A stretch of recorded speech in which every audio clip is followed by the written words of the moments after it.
Africa et la diaspora africaine ici, donc la Camerounaise ici. Et moi, je me demande qu'est-ce que vous comptez faire pour améliorer la qualité de vie et la situation sociale et économique de la diaspora camerounaise ici, tenant en compte que si on améliore la qualité des personnes qui sont déjà ici, on peut aussi améliorer leur contribution dans les pays d'origine. Ça, c'est ma première question. Et la deuxième, vous avez parlé aussi de la coopération. Ça fait 4 ans que nous, on a lancé une émission de télévision sur la coopération et développement de la diaspora ici en Suisse. Et on voit que c'est encore un sujet qu'on en discute. Donc, j'aimerais savoir si vous, la diaspora camerounaise, contribuez déjà à des programmes de coopération et développement avec les institutions suisses, par exemple la DDC. Sur place sur le pays, mais j'ai envie de vous poser une question en tant que membre de la diaspora, tout simplement.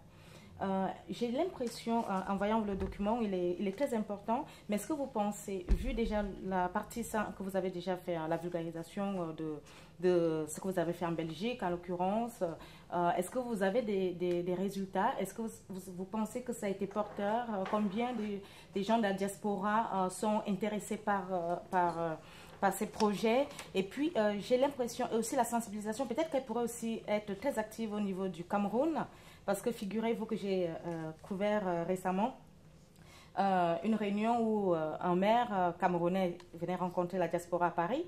Et alors, il a parlé, il est allé, il a parlé de sa localité, c'est dans le centre, dans la province du centre, il a bien parlé, mais au final, les gens avaient des questions très précises. Qu'est-ce que vous voulez? Quelles sont les priorités? On commence par quoi exactement? Je vais vous dire, il n'a pas su répondre. Il a dit, nous avons besoin de tout. Nous avons besoin de tout. Pourtant, quand je regarde tout ça, à mon avis, s'il était peut-être très au courant de ce qui est là, je pense qu'il aurait dû trouver quelque chose qui concernerait très exactement sa localité. Et puis maintenant, est-ce que vous allez recommencer vos campagnes de sensibilisation? Ça, c'est aussi l'autre question. Et parce que la diaspora, vous savez, les Camerounais à l'étranger, ils aiment leur pays. Donc, chaque fois, au travers de leurs contacts, les relations qu'ils nouent, au travers par la vie professionnelle, la vie associative, ils ont toujours des opportunités, ils ont toujours des choses à faire. Mais sauf que quand il faut porter, parfois ils ne savent pas comment monter le dossier. Quel genre, est-ce que vous allez réellement recommencer cette campagne de sensibilisation, leur apprendre à monter les dossiers par rapport au Cameroun? Moi-même qui vous parle, je suis descendue au Cameroun ouvrir un cabinet, une agence de communication. Alors qu'on disait qu'il fallait, ça peut se faire en 3 jours, ça ne se peut pas faire en 3 jours, ça c'est la réalité, je peux déjà vous le dire.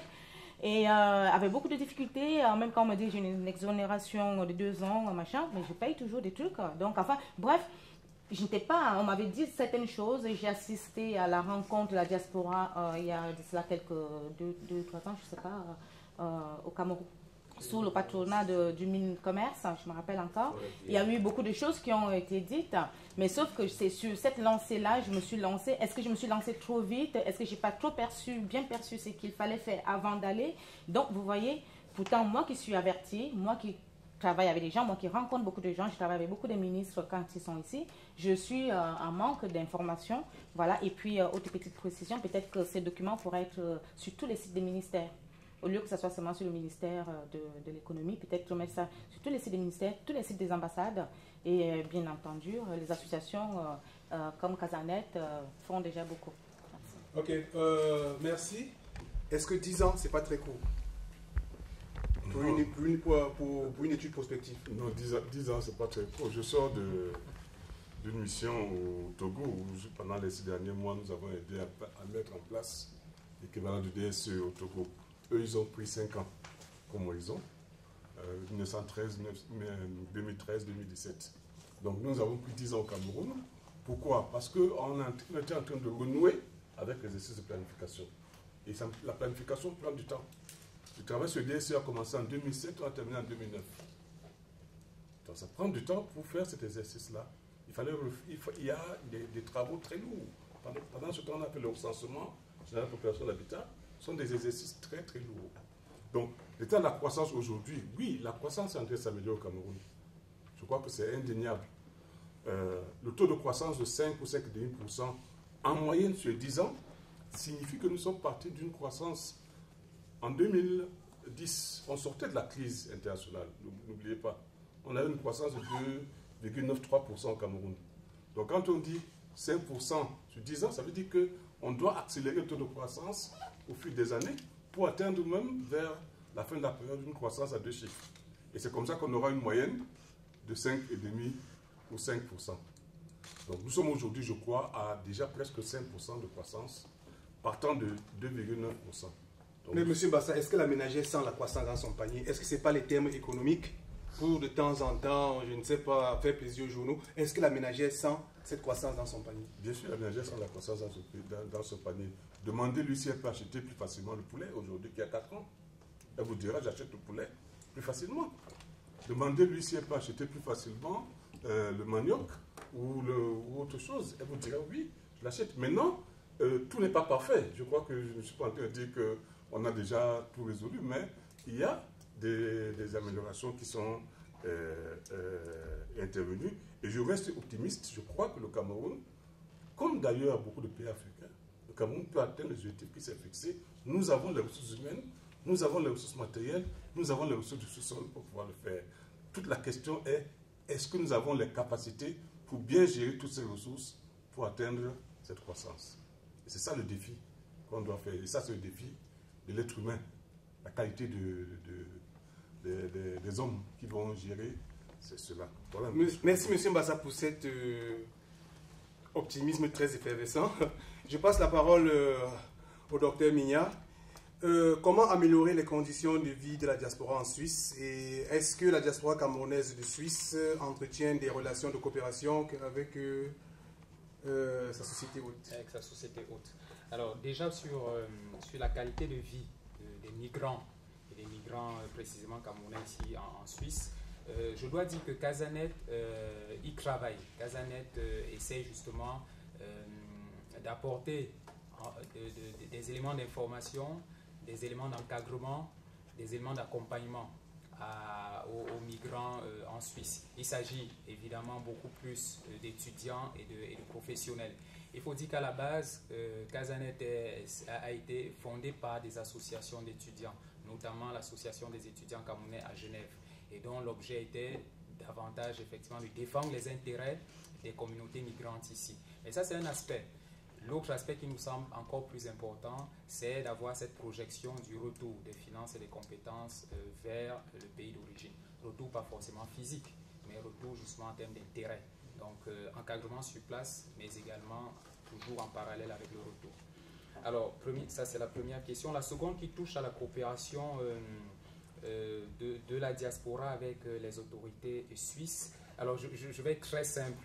Nous, on pense que nous sommes, au sein de la diaspora, l'un des meilleurs atouts pour les organismes de coopération en Suisse, pour la DDC, pour l'ODM. Pourquoi? Simplement du fait de la double culture dont j'ai parlé tantôt. C'est une double culture et c'est une double capacité. Parce qu'on vous comprend. On vous comprend, on a fait des études ici, certains d'entre nous ont des entreprises ici. On sait ce qui est important en termes de coopération, en termes d'entrepreneuriat. Et la culture suisse ou la culture française ou allemande, dans ce registre-là, on la comprend. Mais à côté de ça, on comprend également comment ça se passe dans nos pays d'origine. Et on pense vraiment que la coopération suisse doit davantage travailler avec la diaspora camerounaise, avec les diasporas. On l'a dit à l'ODM, avec lequel on travaille beaucoup. On ne manquera pas de le dire aux autres services de coopération. L'idée étant de faciliter justement cette implication, ce financement de projets, cet accompagnement d'initiatives au sein de la population camerounaise. Merci, Dr Migna. Alors, le dernier volet, c'est au Dr Inac. Climat des investissements au Cameroun, Dr Inac, tout peut se faire en 48 heures, c'est ça? 24 heures, 48 heures, en 3 jours, 72 heures. Réalité ou fiction? Ou est-ce que c'est un cas isolé, Dr Inac? Disons qu'en réalité, la situation de création d'entreprise, tel qu'on l'a dit, elle se fait dans ce délai de 112 heures, mais il n'est pas exclu qu'il y ait quelques manquements liés peut-être au système, peut-être liés aux hommes, peut-être liés à quelques éléments aléatoires. Mais en principe, il est possible de créer en 72 heures une entreprise. Maintenant, ça dépend dans quel secteur l'entreprise se crée. Il y a également cela. Mais je voulais aussi ajouter autre chose par rapport à la madame qui parlait de la situation du maire. Parce que nous sommes dans un processus de décentralisation aujourd'hui au Cameroun. Et la décentralisation nécessite, c'est un processus. Et les acteurs locaux n'ont pas encore, si vous voulez, de staff fort. Très peu de communes ont des plans de développement communaux. Donc, par conséquent, très peu de communes sont arrimées, trop peu arrimées au DSE. Et par conséquent, c'est pour ça qu'il ne connaît pas ses priorités. Donc, l'exercice de planification qu'a initié le FINEPAC n'est pas encore totalement impliqué partout. Parce que quand on fait des plans d'action prioritaires aujourd'hui, nous sommes dans un budget programme dans les administrations. Maintenant, les administrations savent exactement ce qu'ils vont faire dans 3 ans. Et les mairies doivent également faire autant. Et là-dedans, avant de faire son budget programme, on sélectionne des actions prioritaires. Et c'est sur cette base qu'on fait des programmes, on fait son budget. Donc nous sommes encore dans cet exercice au niveau des administrations. Nous-mêmes, nous sommes en train de passer dans notre premier budget programme. Et les mairies également devraient faire la même chose. Donc voilà. Et je crois que les dérapages liés au nombre d'entreprises créées, quand une administration va donner son score, qui doit agréer 100 entreprises par an, et qui ne le fera pas, il saura qu'il est hors jeu. Dans le cadre des budgets programmes qui sont avec des objectifs chiffrés et avec des indicateurs chiffrés.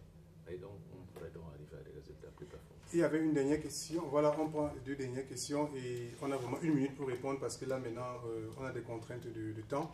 Et comme je l'ai dit d'entrée du jeu, on a un second point de presse plus tard dans la soirée. Très rapidement, madame. Je m'appelle Ngozi de Africa Link. Je suis fonctionnaire des Nations Unies à la retraite. Ma question est pour M. Mbassa. Sur votre agropole, ce que je retiens ici, c'est agrique-intensif. J'aimerais juste savoir si le gouvernement camerounais, vous avez pris la mesure d'assurer que les gros agrochemicals n'ont jamais dispersé le OGM. Parce que vous avez vu dans la dernière émission ce que ça fait et les effets désastreux que ça a déjà fait quelque part en Afrique de l'Ouest sur le coton. Mais pour les humains, pour nous et nos futurs enfants, moi je crois que c'est maintenant, il ne faut plus rien, tout avaler de toutes ces compagnies. Et vous pouvez acheter, j'ai à la maison, un DVD qui s'appelle StopTheIdiotCycle.org. C'est une compagnie japonaise qui avait fait l'émission. Et puis l'autre sur AT, qu'une dame de AT a fait sur Monsanto. Vous pouvez procurer ça. Hein? Donc, merci, madame. Alors, Samba pour miaculture.com et le magazine Mia. Donc, on a un média donc, basé en Suisse. Question donc, à destination donc, de Casanet et des représentants du gouvernement. Il y a une question centrale qui concerne toute la diaspora africaine, c'est la question de la nationalité. Ça veut dire que, avant même de parler de ce projet pour les diasporas, il y a un vrai problème à ce niveau-là. Donc, au niveau des gouvernements, il y a un modèle type qui existe, qui est bien connu, c'est l'Inde. L'Inde a une procédure dans laquelle un Indien d'origine, qui est donc américain ou autre, peut rentrer en Inde, ne pas avoir nécessairement toutes les capacités donc, politiques, mais il peut ouvrir une entreprise et peut traiter comme un Indien. Donc la question au niveau du gouvernement, est-ce qu'il y a un projet dans cette direction?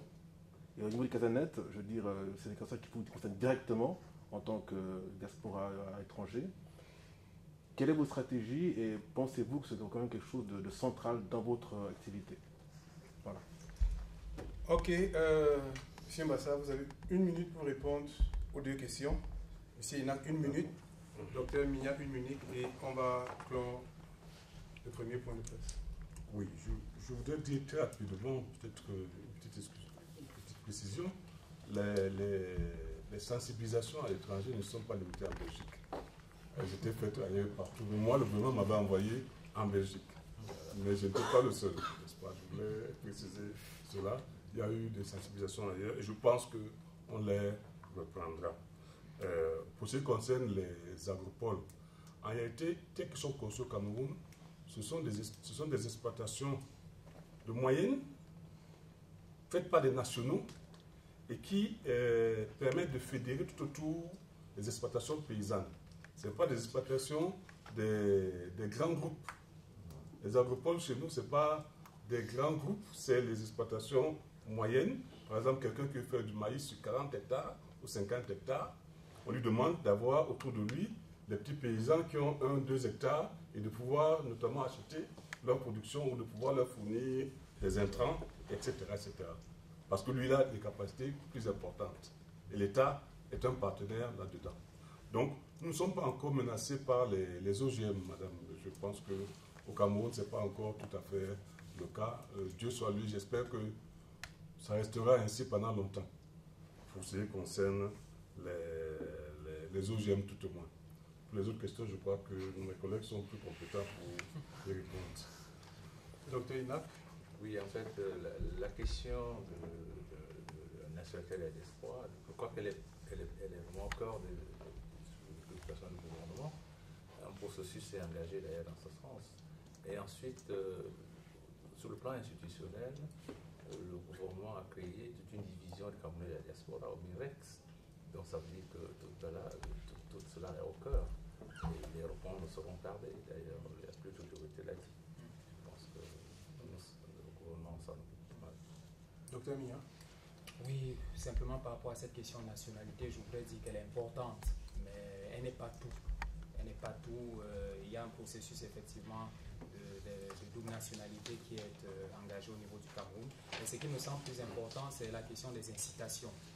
C'est-à-dire qu'est-ce qui est prévu pour la diaspora lorsqu'elle rentre physiquement ou en termes de finances et de projets. Aussi bien pour le jeune étudiant qui a juste 2 ans ici, que pour le monsieur qui a déjà fait 30 ans en Europe, qui a femme et enfants d'une autre nationalité. Donc ces incitations-là sont véritablement au cœur.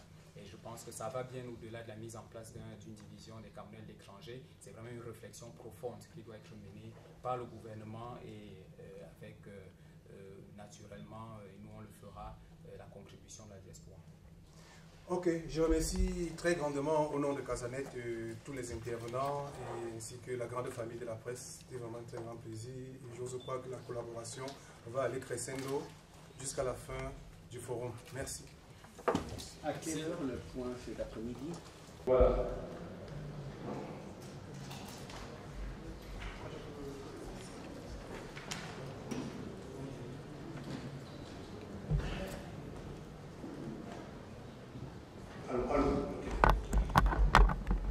Voilà.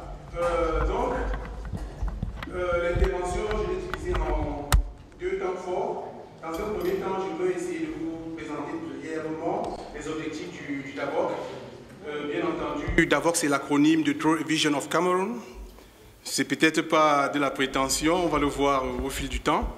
Et dans la deuxième partie, je vais essayer de présenter les différentes éditions du DAVOC. Donc, commençant par celle de 2008, passant par 2009, ensuite 2010. Et donc, à la fin, je vais vous présenter le DAVOC de 2011. Voilà, les objectifs du DAVOC. Je crois qu'il serait peut-être important de présenter ce que c'est que le DAVOC. Le DAVOC, en fait, c'est la branche opérationnelle de Casanet. Et Casanet, en fait, c'est le réseau des associations de la diaspora camerounaise. Bon, quand on essaye de voir la diaspora camerounaise, dans un précédent travail que j'avais présenté en 2008, toujours ici à Genève, parlant de la diaspora, j'avais essayé d'établir une typologie de la diaspora africaine tout court. Et donc, cette typologie, on peut également la retrouver en ce qui concerne la diaspora camerounaise. C'est-à-dire qu'il y a ce que j'ai appelé la diaspora artistique et culturelle. C'est une première partie de la diaspora. C'est pour ça que pour moi, quand je parle de la diaspora, elle est plurielle. Et il y a la diaspora scientifique et technique. C'est beaucoup plus celle-là. C'est dans celle-là que l'on retrouve en fait le Casanet, diaspora scientifique et technique. Il y a également ce que j'appelle diaspora laborieuse et marchande. Entre guillemets, parfois dans le jargon camerounais, on parle de ceux qui sont venus se chercher. Et curieusement, c'est l'une des diasporas qui jusqu'à aujourd'hui a une contribution effective, et efficiente, et efficace et palpable vers les pays d'origine. Et en fin de compte, il y a ce que j'appelle également la diaspora douloureuse. C'est ceux-là qui ont été déportés contre leur gré vers les Amériques, les Antilles, Barabas et autres. Et il y a une dernière catégorie de diaspora que je qualifie de diaspora j'allais dire, c'est un thème que peut-être les gens n'aiment pas souvent, c'est la diaspora victime. Ce n'est peut-être pas approprié pour tous les pays, mais j'entends par diaspora victime ceux-là qui, pour des raisons politiques, sont pourchassés de leur pays d'origine et trouvent refuge ailleurs. Mais comme je l'ai dit d'entrée du jeu, Casanet se retrouve dans ce que j'appelle la diaspora scientifique et technique. D'aucuns qualifient cela de diaspora compétente. Voilà. Et donc maintenant, c'est quoi le DAVOC? Donc la branche opérationnelle du Casanet qui a pour but d'offrir pendant 2 ou 3 jours diverses plateformes d'échange et de workshops et non de talk-show autour d'un enjeu de développement social et économique au Cameroun. Nous allons le voir dans les prochains transparents. Et ce cadre de réflexion et d'action est aussi un espace de rencontre entre la diaspora, la communauté internationale, la société civile et ainsi que les partenaires économiques de développement de notre pays. Bien. Alors, qui sont en fait les membres de ce fameux réseau? Le Casanet a un corpus de membres. On a par exemple des associations qui en fait constituent la base, le fondement, c'est-à-dire que la fondation de Casanet en fait, c'est les différentes associations de la diaspora indépendamment des pays où elles se trouvent. Actuellement, on a des associations qui viennent à peu près de 9 pays et pour la plus grande partie sur 2 continents. Et les collectifs dans 5 pays, qui sont issus de 5 pays, et les corporations de 3 pays. Voilà à peu près grosso modo ce qui constitue les membres de notre réseau Casanet. Bien, maintenant pour revenir sur la substance nodale de mon intervention, à savoir les différents forats qui se sont déjà déroulés au sein de Casanet, c'est-à-dire les différents DAVOC.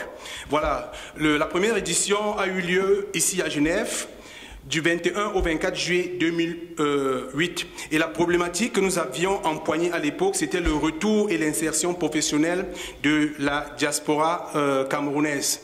Voilà, on était encore à nos débuts. Dans quelques domaines, c'était encore le balbutiement. Vous savez, quand un enfant vient de naître, il ne marche pas le premier jour. Donc, c'est tout un processus.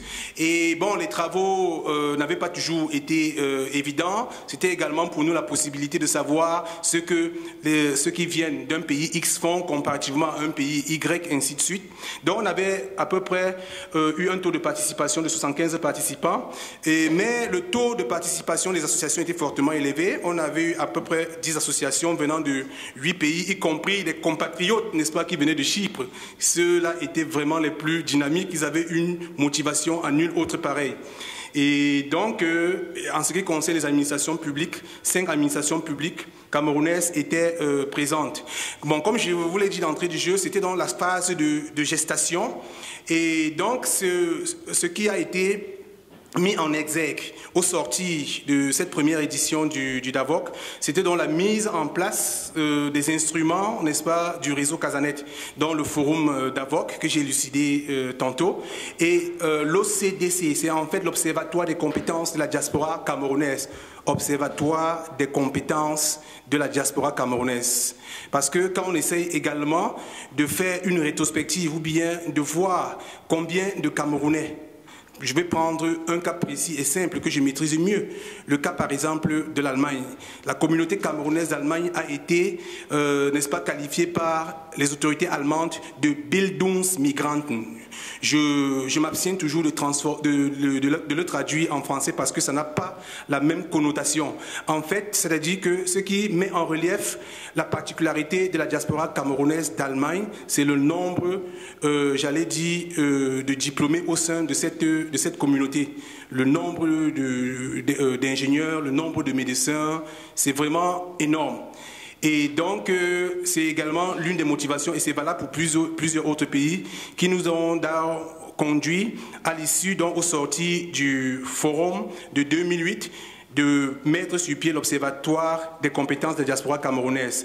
Et pour ce qui est du Casamec, en fait, c'était le support médiatique de notre réseau Casanet, qui au début était publié trimestriellement, mais bon, de nos jours, pour des raisons comment dirait-on, parce que la plupart des temps, ceux qui géraient ce magazine, c'était beaucoup plus les étudiants. Ils sont devenus aujourd'hui des professionnels et certains ont émigré pour le Canada, donc ce qui fait que la coordination n'est plus facile.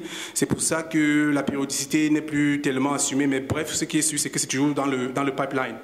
Et il y a eu entre autres la mise en orbite des divers projets dont les principaux, ici on parlera du projet Take-Off et le projet de réseau de chercheurs. Le projet Take-Off en fait c'est quoi? C'est un projet de Casanet qui déjà entre-temps a été réalisé. Il s'agissait de d'informatiser le lycée de Yabassi et ça a été mené avec succès par les membres de Casanet. Maintenant, la deuxième édition, j'allais parler d'Avoc Puissance 2, qui s'est tenue du 21 au 24 juillet 2009 dans la ville de Lyon et qui avait pour thématique politique de l'énergie et du développement. Ce fut également une rencontre qui a marqué tout un autre déclic, n'est-ce pas, dans l'histoire du DAVOC, surtout avec l'intervention de quelqu'un qui maîtrisait bien la chose, de l'un de nôtres, qui a joué le rôle, n'est-ce pas, de modérateur ce matin. Donc, on avait pu émerveiller et sensibiliser plus d'une personne. Je m'abstiens de prononcer le nom. Ceux qui étaient attentifs ce matin ont eu et savent de qui je parle. Et donc, entre autres, les résolutions de Lyon, on a mis donc sur pied, cette fois-ci à Lyon, la production des annuaires des compétences, qui devrait être également donc un objet qui devait aider les Camerounais à identifier les compétences dont elles pouvaient avoir besoin à un certain temps donné. Et donc, il y a eu également l'intégration de la composante bourse de l'emploi au sein du forum d'Avoc. On a essayé à Lyon avec la bourse de l'emploi. On a eu quelques difficultés. Et donc, on a encore à l'heure actuelle du mal à mener à bon port cette entité qui nous tient vraiment à cœur. Et j'en profite ici pour lancer un appel à toute compétence de la diaspora qui pourrait nous apporter son expertise, n'est-ce pas, dans ce domaine. Cette expertise ne serait que la bienvenue parce que c'est également une entité qui nous tient à cœur et ce qui est sûr et certain, c'est qu'on y reviendra. Et donc, pendant le DAVOC de Lyon, il y a eu deux projets qui, n'est-ce pas, avaient attiré l'attention du MINJE à l'époque. Et donc, ces deux projets, dans le cadre du programme PAGER-U et d'autres programmes similaires, dont deux projets qui avaient été identifiés par Casanet avaient donc été soumis à ces institutions qui ont donc retenu leur attention.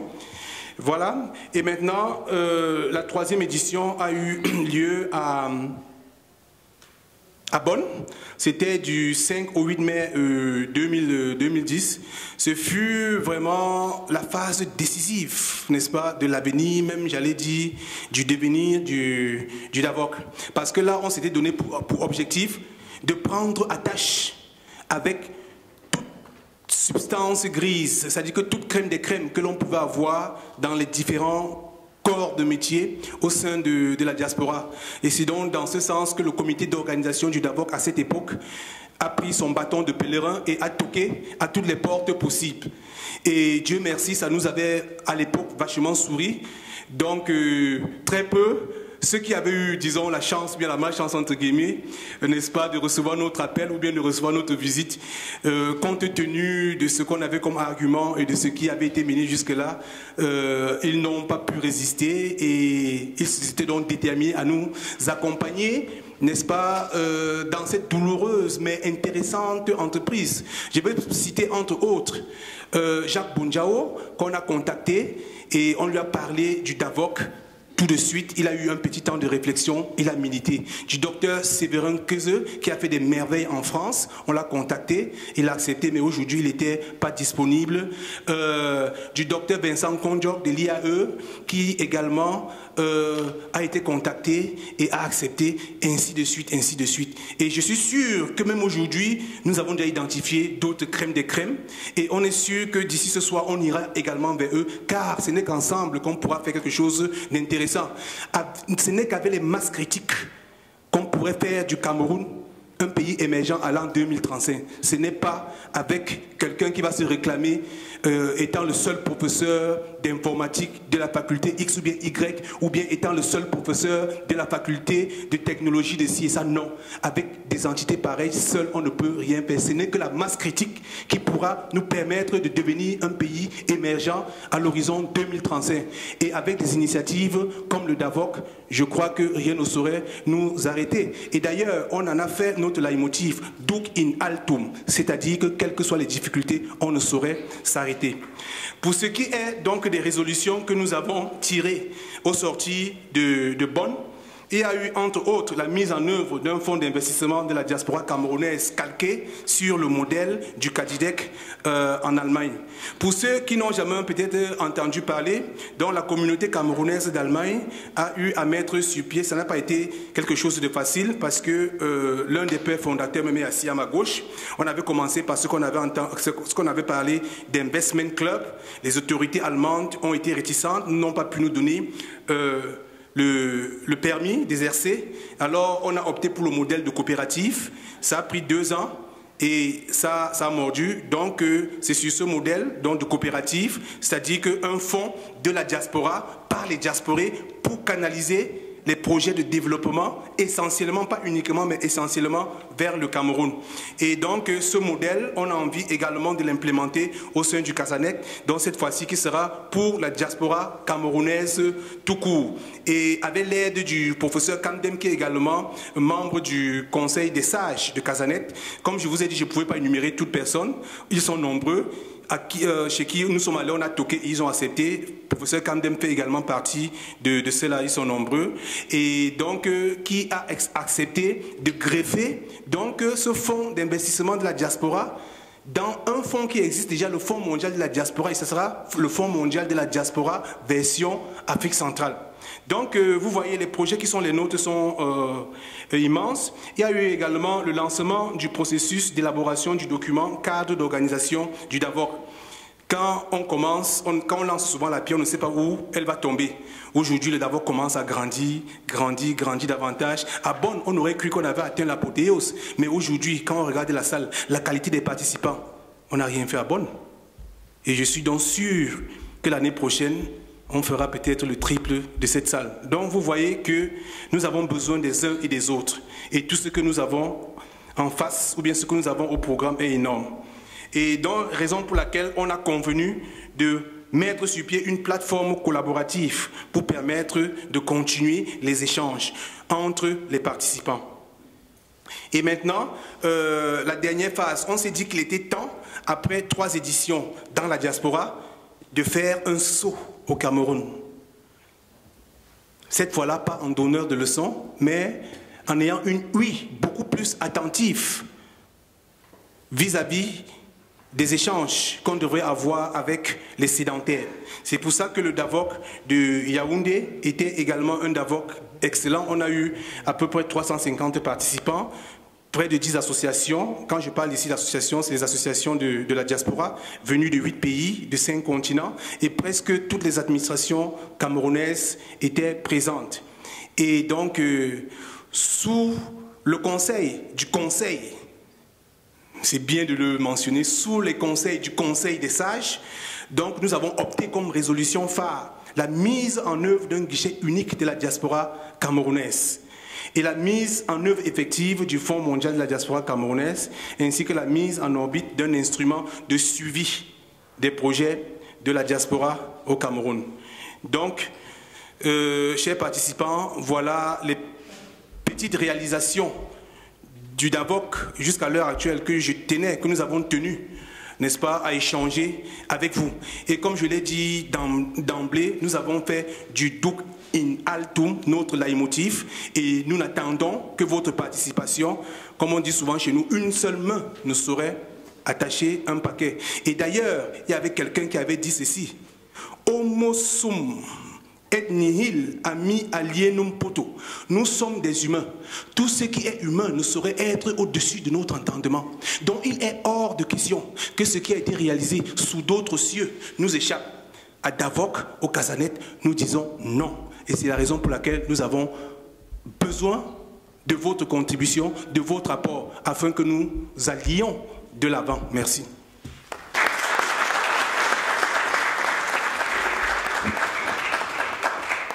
Merci Jérôme Monté. L'exposé a vraiment été très instructif, avec beaucoup d'émotion, un exposé très vif. On va donc continuer le programme.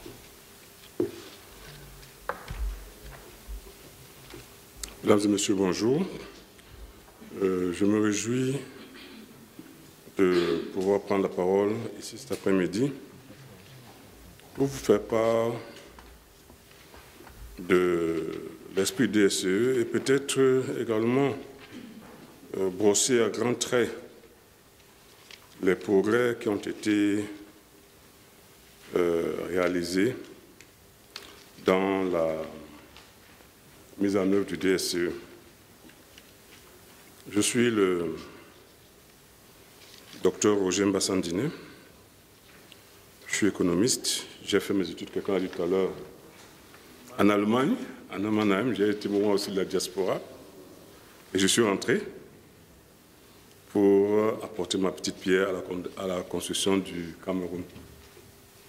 J'ai été chargé il y a quelques années donc de coordonner les travaux d'élaboration de la vision 2035, celle qui parle de l'émergence économique du Cameroun en 2035, et en même temps de l'élaboration du DSE qui, dans l'esprit de la vision, n'est que la première phase. La vision, c'est sur 25 ans.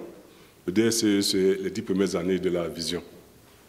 C'est les 10 premières années décrites de manière plus détaillée et planifiée. Alors que la vision, c'est des grands objectifs, c'est des grands principes, c'est une vision. Le Cameroun, un pays émergent, démocratique et uni dans sa diversité. Voilà la vision à l'horizon 2035. Le DSE, lui, il a des objectifs beaucoup plus opérationnels. Alors, les organisateurs m'ont demandé de parler un peu du DSE. Le DSE est parti d'un diagnostic sur la situation du Cameroun qui a établi qu'en réalité, on avait fait quelque part un peu fausse route avec le DSRP. On avait mis l'accent, ce qui n'est pas en soi une mauvaise chose, mais on avait mis l'accent sur la construction des salles de classe, sur la construction des centres de santé. Et on a oublié que les centres de santé, ce n'est pas seulement les murs. Il faut des équipements, il faut des hommes pour pouvoir les faire tourner. Les salles de classe, il faut des hommes. Il faut des gens qui puissent payer les soins de santé. Il faut des gens qui puissent payer les soins d'éducation. Donc, il fallait en réalité peut-être asseoir tout cela sur une base économique plus forte. C'est pour ça qu'on a parlé. En réalité, on s'est dit il vaut mieux commencer par mettre l'accent sur la croissance et considérer que l'éducation et la santé sont des éléments importants, non pas à part, mais c'est des éléments de la croissance. On ne peut pas faire de la croissance sans des hommes mal formés. On ne peut pas faire de la croissance avec des hommes mal formés ou qui sont malades. Il faut des gens bien portants et des gens bien formés. Et donc, c'est considérer que c'est davantage le capital humain qui est un facteur de production et qui est un facteur de croissance. Donc, on n'a pas oublié ces aspects-là. Maintenant, simplement dit, la croissance est quand même peut-être plus importante. Et dans cette croissance-là, on donnera à l'éducation et à la santé la part qui leur revient.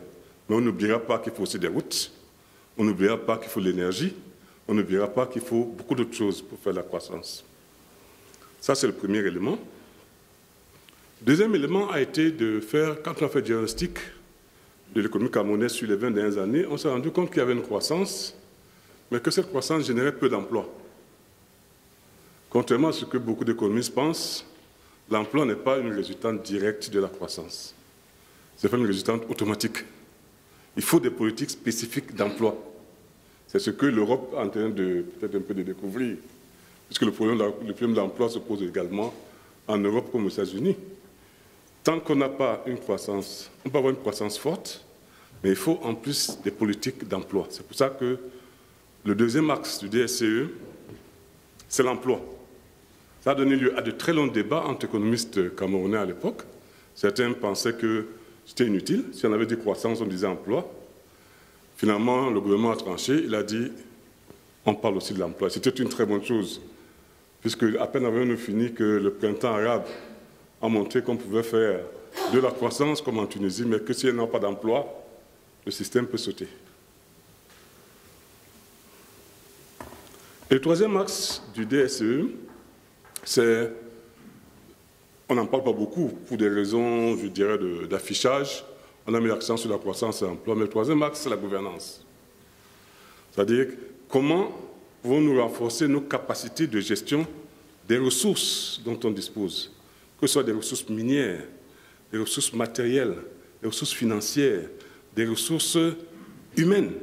Comment pouvons-nous renforcer ces capacités pour créer plus de richesses et plus d'emplois? Parce que c'est l'un des problèmes que se pose, je dirais, presque partout en Afrique, le problème de la gouvernance. Et quelque part, le problème de la gestion stratégique de l'État. Qu'est-ce qu'on peut faire? Voilà un peu, je dirais, les éléments de réflexion qui nous ont conduits à mettre l'accent donc sur ces trois axes: la croissance, l'emploi et la gouvernance. Alors, où est-ce que nous en sommes aujourd'hui? À peu près. Je n'ai pas tous les derniers éléments. D'abord, au niveau de la croissance, on a mis l'accent sur par souci de clarté, on a mis l'accent sur quelques éléments importants. D'abord, ça a été de dire qu'il faut investir massivement dans les infrastructures. Et c'est ce qui est en train de se passer. Le réseau, je vois M. Bonjao qui est ici, il sait très bien que le réseau de la fibre optique est en plein développement. On est en train d'investir dans la fibre optique, ça fait partie des infrastructures. On est en train d'investir dans l'énergie. On a un programme de triplement de la capacité d'énergie d'ici à 2020. Dans l'énergie, nous avons simultanément en place, en ce moment, je crois, 3 ou 4 grands projets. Le projet de barrage hydroélectrique de Lompanga, à l'est. Nous avons la centrale hydroélectrique de Membele, dans le sud. Nous avons la centrale thermique à gaz de Kribi. Et nous avons également une centrale hydroélectrique de Mekin. Si vous regardez bien, ça veut dire que le choix que nous avons fait, je regarde le collègue de l'AIEA, le choix que nous avons fait n'est pas, en matière énergétique, a été fonction de nos ressources. Nous avons beaucoup d'eau et nous avons du gaz. Et donc nous avons choisi de baser le développement de l'énergie sur les centrales hydroélectriques, les centrales thermiques à gaz. Bien sûr, il y a quelques petites autres centrales au gazole et autres qui servent d'appoint, mais c'est ça la base du mix énergétique du Cameroun. Celle qu'on a choisie, c'est à peu près 70% hydroélectricité, 30% le thermique. Donc ce programme est en cours. Je pense qu'il va nous permettre d'atteindre l'objectif d'ici 2020. Le deuxième, toujours dans les infrastructures, il n'y a pas que ça. Il y a évidemment les infrastructures routières. Tout le monde a entendu parler d'un projet qui est en gestation, celui de l'autoroute Douala-Yaoundé. Le Cameroun est l'un des rares pays en Afrique qui n'a pas encore d'autoroute. Peut-être qu'il en aura enfin une bientôt. Donc il y a l'autoroute Douala-Yaoundé qui a avancé. Je crois comprendre que les financements sont déjà dégagés avec la Chine, Exim Bank China. Voilà. Et nous avons également dans ce domaine beaucoup d'autres projets d'infrastructures, les ports, les aéroports, le transport aérien. On a relancé la compagnie aérienne nationale, Camerco, et ainsi de suite. Donc, en matière de croissance, je pense que nous avons commencé à faire plein de choses. Il y a peut-être un élément important qui manque, qui a pris de retard, qui est celui du développement de l'industrie manufacturière et la mise à niveau des entreprises. En matière d'emploi, je passe rapidement parce que je crois que le temps qui nous est imparti est assez court. En matière d'emploi, il y a eu des politiques spécifiques qui ont commencé à être mises en œuvre. Déjà, l'État a rajeuni la fonction publique en lançant une grande opération de recrutement de 25 000 fonctionnaires. Cette opération est terminée, tout ce monde a été recruté, les premiers salaires, je crois, ont commencé à être payés. Donc, mais on est tous d'accord que ce n'est pas la fonction publique qui va résoudre le problème de l'emploi. C'est le secteur privé, c'est les seules entreprises qui doivent résoudre cette question-là. Et ça nous renvoie un peu au problème de la croissance, au problème de la mise à niveau des entreprises, au problème des filières de croissance, telles que les filières bois et autres sur lesquelles on travaille. Et enfin, il y a, en matière de gouvernance, il y a des progrès qui ont été faits. Je crois qu'il y a des progrès dans la modernisation des administrations fiscales, notamment la douane. Tout le monde sait aujourd'hui que la douane a développé, par exemple, le GPS, qui permet de suivre les marchandises qui vont vers les pays voisins. Les GPS sont installés dans les camions pour voir pour être sûr que les marchandises qui entrent ne sont pas déversées sur le territoire camerounais alors qu'elles sont censées aller peut-être au Tchad ou en Centrafrique. Nous avons des progrès dans l'amélioration de la chaîne qu'on appelle chaîne PPBS, la chaîne planification, programmation, budgétisation et suivi. C'est-à-dire que on essaie de moderniser les stratégies sectorielles, on essaie de mettre en place dans les communes une planification quinquennale pour que les maires aient des instruments de gestion. On est en train de mettre en place également, dès le début de l'année 2013, des budgets programmes au niveau de tous les ministères. On passe d'un budget de moyens à un budget de résultats. Ce sont des améliorations. Je passe sur des questions de décentralisation, qui là aussi progressent, peut-être moins vite que certains le souhaiteraient, mais on avance. Le transfert de compétences et de ressources est en train de se faire, etc. De la même manière, la lutte contre la corruption est une réalité. Il y a la réalité la plus spectaculaire, qui est l'opération Épervier, mais il y a des opérations également qu'on appelle les actions à résultats rapides, qui sont menées sans tambour battant, mais qui produisent quand même des effets. Et ainsi de suite. Je dirais donc que globalement, pour respecter peut-être les délais, nous avançons sur ces trois piliers. Le pilier de la croissance, le pilier de l'emploi, le pilier de la gouvernance.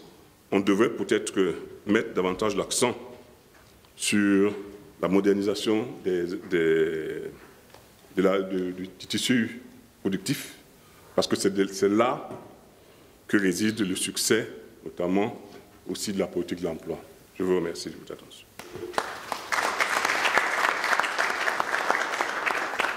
Là où vous battez. Ok, vous avez maintenant la parole. Merci, bonjour à tous. Je m'appelle Ingrid Alice Mounou d'Aluin. Je suis journaliste et directrice de rédaction de Journal du Cameroun. Et en fait, il n'y a plus que Journal du Cameroun.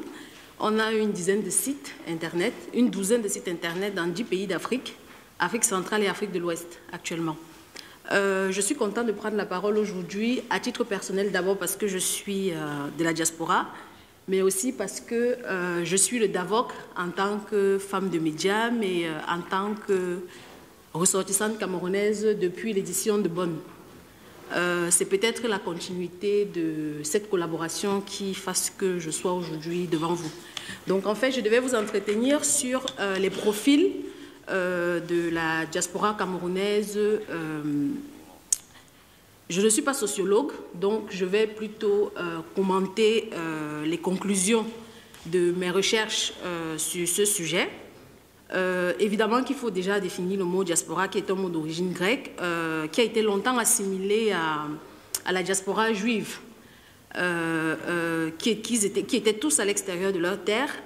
Et les dictionnaires d'ailleurs parlent de dispersion. Le Petit Robert parle de dispersion de la communauté juive à travers le monde. Pareil pour le Larousse. Petit à petit, le mot diaspora entre dans le lexique des sociologues et commence à être assimilé à d'autres peuples. il y a 2 sociologues qui ont insisté dans la définition du mot diaspora sur des critères qui m'ont semblé pertinents. J'ai choisi les critères de Gabriel Schaeffer dans Diaspora International Politics qui parle du maintien et du développement d'une identité propre du peuple qui est à l'extérieur de son pays, l'organisation interne de cette diaspora qui est distincte de celle du pays d'origine et surtout les contacts significatifs entre cette diaspora et le pays d'origine. De ce point de vue, on peut définir la diaspora camerounaise comme l'ensemble des Camerounais qui vivent hors du Cameroun et qui gardent un lien affectif qui peut être lointain, qui peut être rapproché avec le pays. Cela peut se traduire par un engagement qui peut être direct ou un engagement délégué dans des projets qui relèvent de ce pays-là. Et il y a un autre sociologue aussi, Steven Vertovec, j'ai dû faire appel à des sociologues parce que je ne le suis pas, qui me permet de compléter la définition parce qu'il a insisté sur la notion de relation malgré la dispersion. C'est très important d'insister sur le fait que malgré la distance, beaucoup de ressortissants des pays essayent quand même de monter des projets à destination de leur pays d'origine. Donc, au fil des années, la diaspora camerounaise a évolué. Elle n'a jamais été comme elle est aujourd'hui dans les années d'indépendance. Très rapidement, pour ce qui est de l'évolution historique, avant l'indépendance, on a connu, avant l'indépendance et au début des indépendances, donc on va dire dans les années 1950-1960, jusqu'à 1980, on a connu une immigration estudiantine et de voisinage. C'est-à-dire, on allait au Gabon parce qu'on avait un frère ou, voilà, qui s'était installé, mais surtout, on allait dans le pays colonisateur, notamment la France pour le Cameroun, parce qu'on allait faire des études. Et la plupart étaient des boursiers. Donc, il y avait plus ou moins un retour souhaité et imposé d'ailleurs pour certains dans le pays, au Cameroun en fait. Et ces personnes allaient acquérir une formation et rentrer au pays c'était des compétences qu'on pouvait utiliser dans l'administration. Ensuite, on va dire ils étaient finalement une minorité, ce n'est pas tout le monde qui allait à l'étranger. À côté de ça, il y a quand même l'histoire du Cameroun, avec notamment la nationalisation de la lutte pour l'indépendance, c'est-à-dire à travers l'UPC, qui va affecter ce type de diaspora. Parce que les UPCistes, pendant très longtemps, encourageaient les étudiants nationalistes à se regrouper, notamment en France. Ils avaient un mouvement qui était connu et qui avait beaucoup d'ampleur, qui s'appelait l'Union nationale des étudiants du Cameroun. Il y en avait aussi un peu en Angleterre. Et donc, en fait, ils vont créer ils ne vont pas forcément s'entendre avec le régime en place. Et petit à petit, on va assimiler un peu la diaspora à des ennemis du régime. Mais quand cette phase passe et qu'on arrive dans les années 80-2000, les problèmes ne sont plus les mêmes parce que cette diaspora-là, il y a déjà des enfants de cette première diaspora. Les premiers sont rentrés au Cameroun, les autres, voilà. On commence à avoir une deuxième génération d'immigrés, on va dire. La masse, évidemment, devient plus importante parce qu'il y a multiplication. Et surtout, dans les années 80, il y a une diversification des destinations. C'est-à-dire, ce n'est plus la France et l'Angleterre, c'est aussi les pays de l'Est. On connaît une diaspora massive, une immigration massive en Russie, en Allemagne, aux États-Unis, au Canada. Les gens commencent à s'ouvrir. Et notamment dans les années 90, plutôt la deuxième, dans la fin des années 90, en Afrique du Sud aussi. Et petit à petit commence une immigration de travail qui va s'accentuer par les difficultés structurelles du Cameroun. Dans les années 90-2010, les Camerounais commencent à s'intéresser à leurs voisins. Et on commence à avoir une immigration très intéressante dans les pays comme le Gabon, le Nigeria. Bon, le Nigeria, ça date quand même d'avant l'indépendance, mais l'immigration de travail commence dans les années 80. On a aussi l'Afrique du Sud qui intéresse beaucoup. Et petit à petit, l'Asie avec la Chine. Les États-Unis mettent en place la carte verte, qui encourage beaucoup de Camerounais aussi à regarder de ce côté-là. Et ça fait qu'on a 3 phases, en fait, les années 60-80, 80-2000, et puis ce qu'on dira l'immigration d'aujourd'hui. Aujourd'hui, l'immigration est devenue une immigration aussi de business, notamment vers les pays d'Asie. Beaucoup de Camerounais immigrent pour travailler, étudier, se soigner, ainsi de suite, mais beaucoup aussi immigrent pour les affaires. C'est-à-dire, ils vont, ils peuvent revenir, il y en a qui s'installent. Et cette immigration, cette diaspora-là est devenue plus diverse, plus cosmopolite, et évidemment, elle cause des problèmes complètement différents. D'autant plus que ceux qui sont allés faire les études ne sont pas tous rentrés, donc ils se sont installés. Ils ont intégré l'environnement de vie et commencent à avoir des problèmes qui ne sont plus les mêmes que les Camerounais restés au pays. Évidemment, ils s'intègrent dans des projets à destination du Cameroun et c'est ça qui est intéressant pour ceux qui le font. Mais le problème qui se pose est que l'importance de cette diaspora commence à devenir diffuse parce que le temps d'abord a rendu son rapport un peu plus lointain avec les réalités du Cameroun. Même si on va nous dire qu'il y a les nouvelles technologies, on peut communiquer, il y a le satellite, ainsi de suite, qui permet de garder le contact avec les pays. Et pour résumer cette partie d'évolution historique, on va dire que au départ, la diaspora, comme elle était concentrée sur un objectif clair, ils avaient à peu près les mêmes buts. On dira qu'elle avait plus de pouvoir parce qu'elle pouvait parler d'une seule voix. Mais avec le temps, les types de diaspora se sont multipliés. Tout à l'heure, Jérôme parlait de diaspora scientifique, mais aujourd'hui, on a les artistes, on a les travailleurs, les communautés, enfin, il y a plusieurs types de diaspora. Et en réalité, quand on parle des diasporas camerounaises, au départ, le postulat de départ que je m'étais dit quand j'ai discuté avec Jérôme et avec Rodrigue et Franck, je m'étais dit en réalité qu'à l'expérience, sur un plan purement empirique, quand on change de région du monde, on se rend compte que les Camerounais ne réagissent pas de la même façon. Ceux d'Allemagne ont l'air plus pragmatiques, ceux de France ont l'air plus attachés à ce qui est un peu politique, ceux de Chine sont un peu plus commerçants dans l'âme, ainsi de suite. Mais en réalité, à l'analyse, finalement, la notion des diasporas camerounaises est plus transversale que ça. Ça veut dire qu'à l'intérieur d'un pays, on a plusieurs diasporas camerounaises. Parce qu'en France, on retrouve aussi des gens pragmatiques. Il y a des projets qu'on monte vers le Cameroun et qui fonctionnent très bien. Il y a aussi une diaspora politique qui est très importante en France. Il y a aussi une diaspora universitaire, elle continue à fonctionner. Mais il y a aussi une diaspora commerçante, on va dire. Mais il y a aussi les sans-papiers. Et donc, on retrouve cette typologie-là dans tous les pays, enfin, la plupart des pays que j'ai visités. Après, l'environnement de vie.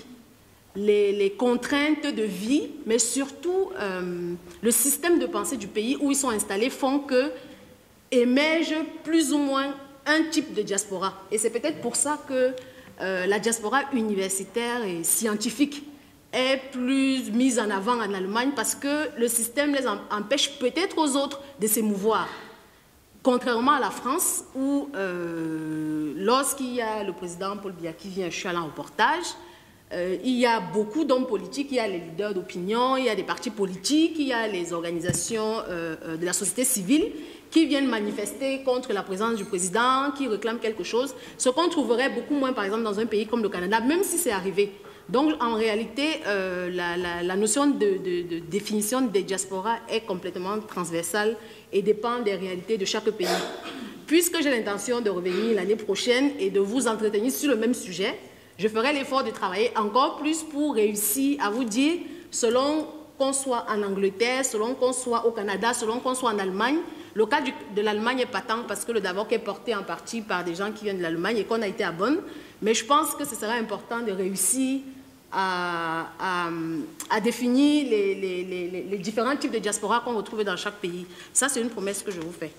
Donc, en réalité, pour terminer là-dessus, ces dernières années, c'est quand même la Chine. C'est aussi les Émirats arabes unis. On n'imagine pas le nombre de Camerounais qui y vont pour faire le commerce. On n'a qu'à voir le nombre de vols qui partent de Douala pour les Émirats arabes. En réalité, il y a des gens qui vont, qui reviennent, mais il y a beaucoup de Camerounais qui sont installés parce qu'ils savent qu'il y a des Camerounais qui viendront avoir besoin d'eux pour pouvoir acheter et rentrer au Cameroun. Donc, en réalité, aujourd'hui, l'influence de la diaspora est, je dirais, disproportionnée par rapport... L'influence est disproportionnée par rapport au nombre. Avant, ils étaient peu et on avait l'impression qu'ils avaient une influence forte. Et aujourd'hui, ils sont plus nombreux en nombre, mais on a l'impression que l'influence est réduite parce qu'il n'y a pas une organisation de ces différentes diasporas. Et pour terminer, je pense que l'intérêt du DAVOC, justement, c'est de pouvoir réunir tout au moins les diasporas du type étudiante, estudiantine et scientifique de chaque pays pour pouvoir avoir des forces transversales. Je vais m'arrêter là-dessus. Merci.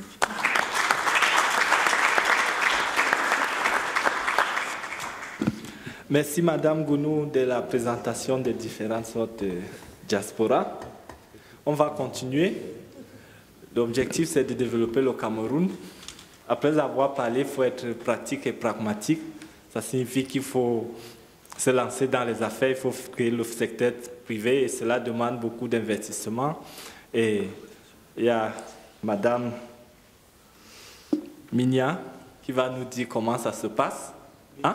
Minja. Oh, je ne fais que boycotter les noms. Excusez-moi.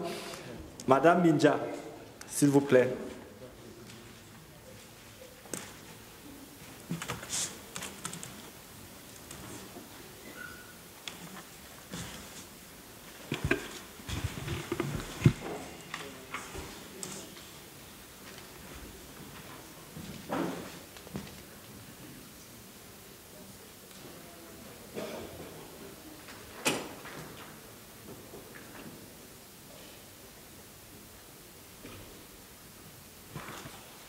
Bonjour, mesdames, messieurs. Je suis Marthe Angeline Minja. Je le fais parce que je n'ai pas été présentée. Directeur général de l'Agence de promotion des investissements du Cameroun, API. Je suis moi-même ancienne de la diaspora. J'ai fait mes études à Paris, à la Sorbonne, et je suis rentrée au Cameroun. J'ai géré le Code des investissements du Cameroun pendant une dizaine d'années. Pour votre information, je suis une 1500. Les recruteurs. Et j'ai géré le Code des investissements. Donc. Et après, j'ai été secrétaire générale du ministère du Tourisme pendant 7 ans au Cameroun. Et maintenant, je suis directeur général de l'Agence de promotion des investissements. Ce n'est pas un exposé que je veux faire, même pas une présentation. Les organisateurs ont découvert ma présence dans la salle ce matin. Je crois qu'ils ne me connaissaient pas et m'ont demandé, en attendant de faire donc une présentation demain, de vous parler un peu de ce que nous faisons